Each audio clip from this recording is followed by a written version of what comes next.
தமிழ்நாட்டில் தமிழக வெற்றி கழகம் கிட்டத்தட்ட 108 தொகுதியில் வெற்றி அடைஞ்சிருக்காங்க. இதில் தொடர்ந்து அடுத்து யார் முதலமைச்சர் அப்படின்றது தமிழக மக்கள் எல்லாருமே எதிர்பார்த்துருக்குறோம். ஸோ அதற்காகவே இப்போ 3 யூடியூபர்ஸ் அதாவது ஆர்டிஐ ஜாம்பவான்கள் இருக்காங்க. அவங்களோட இப்போ கலந்து உரையாடி அவங்களுடைய கருத்து என்ன, யார் அடுத்த முதலமைச்சர் ஆக முடியும், கிட்டத்தட்ட 12 தொகுதிகள் வந்து எம்எல்ஏ வேணுன்றாங்க. ஸோ அதை எப்படி பண்ண போகிறாங்க, எப்படி அமைக்க போகிறாங்க அப்படின்றத யாரில் புதுசாக பாருங்க அப்படின்னா சப்ஸ்கிரைப் பண்ணி பெரிய தெரிவிட்டுங்க. அப்போ தான் இது மாதிரி பதிவுகள் தொடர்ந்து உங்களுக்கு கிடச்சா இருக்குங்க. வாங்க நம்ம வீடியோக்கு போயிடலாம்.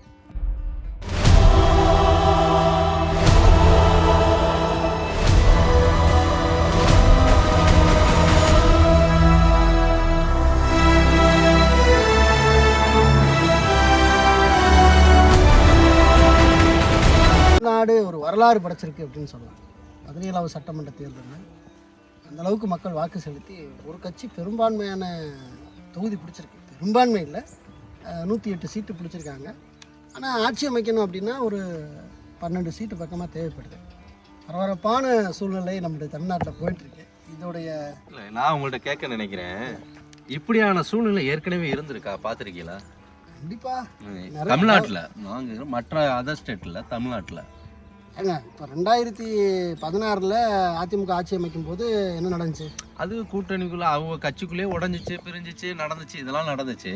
மக்கள் தேர்ந்தெடுத்ததுல அதுவும் வந்து என்னன்னா எம்எல்ஏ எல்லாம் எங்கேயும் வெளியில போகாம இருக்கணுங்கிறக்காண்டி பிடிச்சி வச்சாங்க இல்லையா? அந்த அந்த சம்பவம்லாம் நம்மளுக்கு தெரியும், மக்கள் பார்த்துட்டு வச்சாங்கன்னா புரியல. கோத்தூர்ல அடைச்சு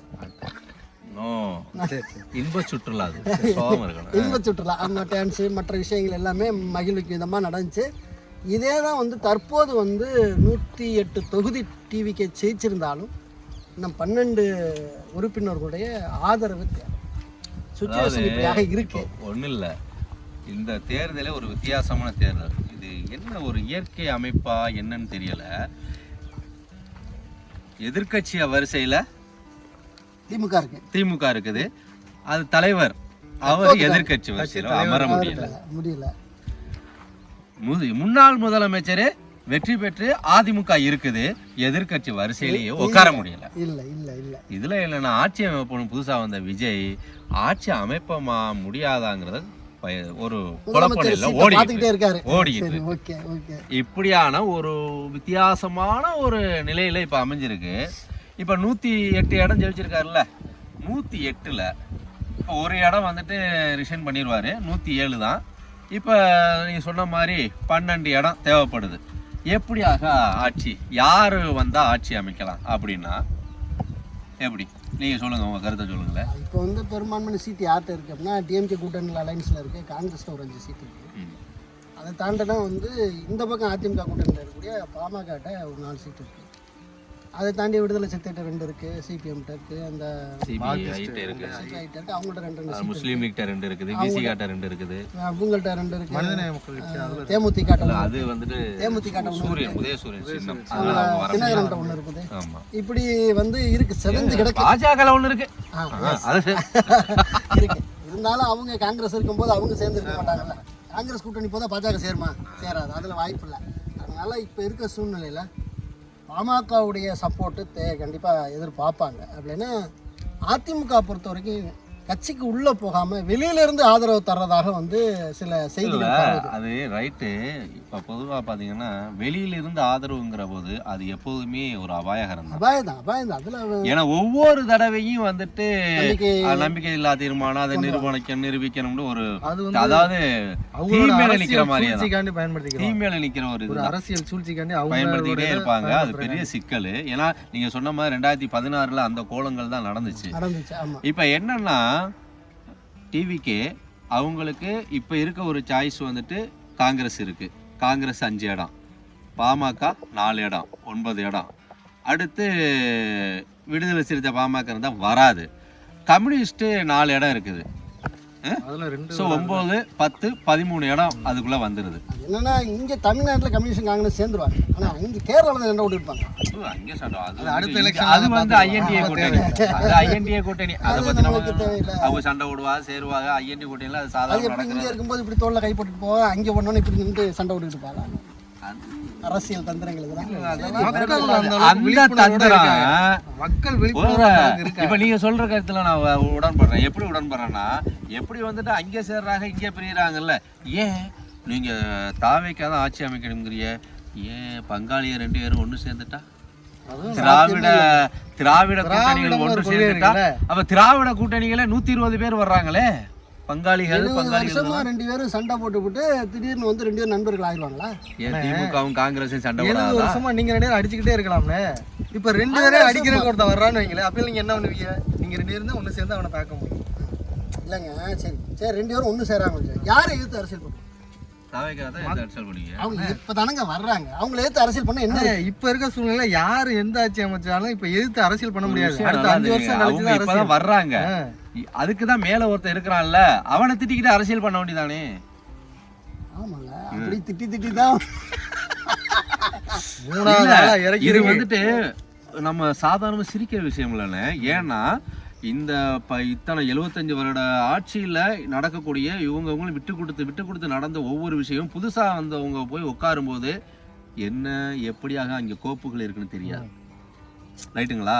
ஒரு அண்டர்ஸ்டாண்டிங் இது வந்து ஒரு வேளை, ஏன்னா திராவிட கட்சிங்க அப்புறம் யாரு இவங்க, திமுக, அதிமுக, விசிகா, கம்யூனிஸ்ட், தேமுதிக, காங்கிரஸ், முஸ்லீம் லீக், ஸோ இவங்க எல்லாரும் சேர்ந்தா 120 பேர். மறுமலர்ச்சி திராவிட முன்னேற்ற கழகத்தை அதில் அது வந்துட்டு உதயசூரியன் சின்னத்துக்குள்ளே வந்துடுறாங்க.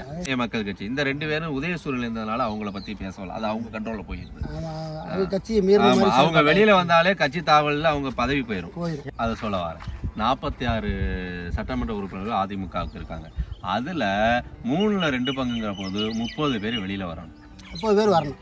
30 பேர் மொத்தமா சேர்ந்தாதான் சேர்ந்து தாவேகாவுக்கு ஆதரவு இல்ல தாவேகாவுக்குள்ள போனாதான் அவங்களுக்கு அந்த சட்டம் அவங்களே, இல்லைன்னா 10 பேர் போனா கூட தடை சட்டம் பாய். இன்னொரு விஷயம், அந்த 30 பேரை கூட்டி போனாலுமே ரொம்ப டேஞ்சரானதான். ஆட்சி நீடிக்குமானா அது சந்தேகம் இல்லை. என்னைக்கு காலம் வரும். அவங்களுக்கு அமைச்சர் பதவி, இதே இது அமைச்சர் பதவி கொடுத்தாலுமே அது நடக்கும். ஏன்னா இப்ப நம்ம கூடவே கட்சியில பயணிச்சிடும், அங்கே போய் அமைச்சர் ஆயிட்டேன்னு உள்ளடி வேலைகள் நிறைய நடக்கும்.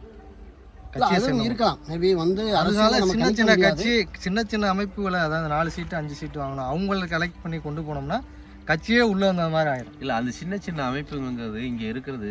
நீங்கள் இப்போ சொன்னோம் இல்லையா, விசிகா இருக்கட்டும், கம்யூனிஸ்டாக இருக்கட்டும், முஸ்லீம் லீக்காக இருக்கட்டும், அடுத்து வந்துட்டு காங்கிரஸாக இருக்கட்டும். ஸோ இவங்க எல்லாருமே எப்படின்னா அவங்களுக்குன்னு ஒரு அடையாளத்தை வச்சுக்கிட்டு இருக்கவங்க. முஸ்லீம் லீக்லாம் வருவாங்கன்னு கனவுல கூட நினைக்க முடியாது. அவங்க எப்போதுமே திமுக ஆதரவு தான். காங்கிரஸுக்காக வேணால் வெளியில் வரலாம், ரைட்டுங்களா? ஆனால் அவங்க அதை செய்வாங்களான்னு டவுட்டு தான். ஸோ விசிகா இவன் பாமக இருந்தாலும் விசிகா வரமாட்டாங்க. எனக்கு இன்னொரு சந்தேகம் என்னன்னு கேட்டிங்கன்னா, இப்போ வந்து இந்த கட்சிகள் வந்து எல்லாத்தையும் கூப்பிட்டு பேச ஆரம்பிச்சிட்டாங்க. டிஎம்கே அலையன்ஸில் இருக்க எல்லா கட்சிகளையும் கூப்பிட்டாங்க, பேச்சுவார்த்தை உள்ள வந்து நடந்துச்சு. அதுக்கப்புறம் செய்தியாளர் வந்து கம்யூனிஸ்ட்டை சந்திச்சிச்சு, நம்ம வைகோ சந்திச்சார், திருமாவளவன் அவங்க எல்லாம் சந்திச்சாங்க. இப்போ ஒருவேளை உள்ளே வந்து பேச்சுவார்த்தை, நம்ம இப்படி கற்பனை பண்ணுவோம், பேச்சுவார்த்தை இருக்குது, நீ இப்போ விஜய் கட்சிக்கு நீங்கள் போக ஆசைப்பட்றீங்க அப்படின்னா அங்கே போய் நீங்கள் என்ன செய்வீங்க? பெரும்பாலும் நீங்கள் எல்லாம் வந்து ஏதோ ஒரு பேர் புகழுக்கோ இல்லை சம்பாத்தியத்துக்கோ போகிறீங்க அப்படின்னா உங்களுக்குலாம் லைஃப் டைம் செட்டில்மெண்ட் அப்படின்னு சொல்லி உள்ள பேசி முடிச்சுட்டாங்கன்னா ஆதரவு கிடைக்காம போச்சுன்னா என்ன செய்யும்? சரி, லைஃப் செட்டில்மெண்ட், இதனால அவருக்கு லைஃப் செட்டில்மெண்ட் கிடைக்குது. பட் ஆட்சி குடியரசு ஆட்சி வந்துருச்சுன்னா மறுபடியும் ரீஎலெக்ஷன் வரும்ல. என்ன குடியரசு ஆட்சி என்னன்னா, இப்ப இவர் வந்துட்டு இல்ல, இப்ப விஜய் அவர்கள் வந்துட்டு ஆட்சி அமைப்புக்கு உரிமை கோரிட்டாரு, மெயில் அனுப்பிட்டாரு. ஸோ அடுத்து வந்துட்டு இன்னைக்கு சாயந்தரம் வர்றாரு கவர்னர், இன்னைக்கு சாயந்தரம் வர்றாரு. ஸோ அவர் வந்ததுக்கு அப்புறம் அந்த மெயிலை பார்த்து ஒரு 14 நாளுக்கு 2 வாரத்துக்கு டைம் வேற கேட்டிருக்காரு பெரும்பான்மை நிரூபிக்கிறதுக்கு. அவருக்கு எப்படியா இருந்தாலும் பதவி பிரமாணம் பண்ணி வச்சிருவாங்க. 2 வாரத்துக்கு அவர் எப்படியும் முதலமைச்சருங்கிற இதுல வந்துருவாரு. 2 வாரத்துக்காவது முதலமைச்சர் இருப்பாரு, அதுக்கப்புறம் நிரூபிச்சு ஆகணும். இப்ப அந்த நிரூபிக்கக்கூடிய நிலையில ஏற்கனவே இருந்த முதலமைச்சர் மாதிரி செயல்படலாமே தவிர மற்றபடி ஆக்கப்பூர்வமா எதுவும் பண்ண முடியாது. நிரூபிக்கிற நிலையில நிரூபிக்க முடியல, என்ன நடக்கும்? என்ன நடக்கும்? மறுபடியும் வந்து யாரு 2வது ஆப்ஷன்ல யாரு இருக்கா? அது எப்படி வந்து திமுக அலையன்ஸ் கூட்டணி வச்சிருக்காங்க, நீங்க பெரும்பான்மை நிரூபிக்கிறேன் கவர்னர் கேட்பாரு. ஸோ அவங்க வந்து நிரூபிக்கிறோம்னு சொல்லி அவங்க நீங்க சொன்ன மாதிரி பங்காளி எல்லாம் 2 பேரும் ஒன்று சேருவோம் அப்படின்னு சொன்னா இந்த ஆட்சி 5 வருஷம் நீடிக்கும். இல்லையா டிவிக்கு பெரும்பான்மை நிரூபிக்க முடியல, ஆப்போசிட் கட்சியும் பெரும்பான்மை நிரூபிக்க முடியல அப்படின்னா குடியரசுத் தலைவர் ஆட்சி வந்து அமலுக்கு வரும். அமலுக்கு வரும்போது அடுத்து என்ன ஆகுது? மினிமம் 6 மாசத்துக்குள்ள அங்கிட்டு ஒரு வருஷம் கூட நடத்தலாம். மேபி வெயிட் பண்ணி அடுத்த ஒரு தேர்தலை வந்து நம்ம பண்ணலாம். எம்பி எலெக்ஷன் வரைக்கும் கூட சரி சேர்ந்து நடத்திக்கலாம்னு கூட கொண்டு இருக்கலாம். மேபி அடுத்து எம்பி எலெக்ஷன் நீங்க வருது. மேலேயே டச் பண்ணக்கூடாது. அவன் வந்துட்டு ரொம்ப சத்தமா பேசாது. தேர்தல் செலவை குறைக்கணும்னு ஏற்கனவே மத்திய அரசு பேசிக்கிட்டு இருக்கு. நாடாளுமன்ற தேர்தலோட சேர்த்து சட்டமன்றத்தை நடத்தினா என்னன்னா ரொம்ப அந்த சத்தமா ஒரே பேசிடக்கூடாது. நேரத்தில் நடக்கக்கூடியத சட்டமன்றமும் பாராளுமன்றம் ஒண்ணா நடக்கணுங்கிறத எதிர்க்கக்கூடிய ஒரு மாநிலமா தமிழ்நாடு இருக்கு முதல் இடத்துல. இப்ப அது ஆனா வாய்ப்பு இல்லாம இவங்களே போச்சு. நீங்க என்னப்பா எதிர்க்கிறதே வாங்க எதிர்த்து தான் இப்ப எதிர்த்து இப்ப அத அவங்களே வழி கொடுத்துட்டாங்களோ அப்படிங்கிற மாதிரி. கண்டிப்பா கண்டிப்பா இப்ப வந்திருக்க புதிய அரசு இதெல்லாம் அரசுல செய்யணும். இனிமையாவது எந்த அரசு அமைந்தாலும் மக்களுக்கு நல்லது செய்யும். அதான் நம்மளோட நம்ம என்ன சொல்றோம், ஒரு சமூக ஆர்வலருடைய பார்வை கடைசியில் நாங்கள் என்ன சொல்ல வரோம் அப்படின்னா, ஆட்சிகள் மாறிவிட்டது, காட்சிகள் மாறாமல் அப்படியே இருந்தால் என்ன செய்யுங்கிற பதட்டம் எல்லாருக்குமே இருக்குது. காட்சிகள் மாறும் அப்படிங்கிற நம்பிக்கையோடு வந்து நாங்கள் பயணம் செய்கிறோம். கண்டிப்பாக மாறும் நம்புவோம். நம்ம எல்லாருமே சேர்ந்து அரசு மட்டும் இல்லை, மக்களாகி நமக்கும் பொறுப்பு இருக்குது. நாமளும் சேர்ந்து ஒரு அரசு ஒரு திட்டம் போட்டால், ஒரு சட்டம் போட்டால் அதையும் கடைபிடிக்க வேண்டிய கடமையும் பொறுப்பு நமக்கு இருக்குது. தொடர்ந்து நம்ம பயணிப்போம். என்ன நடக்குதுன்னு நம்ம அடுத்தடுத்த வீடியோவில் நம்ம பேசுவோம். நன்றி உறவுகளே.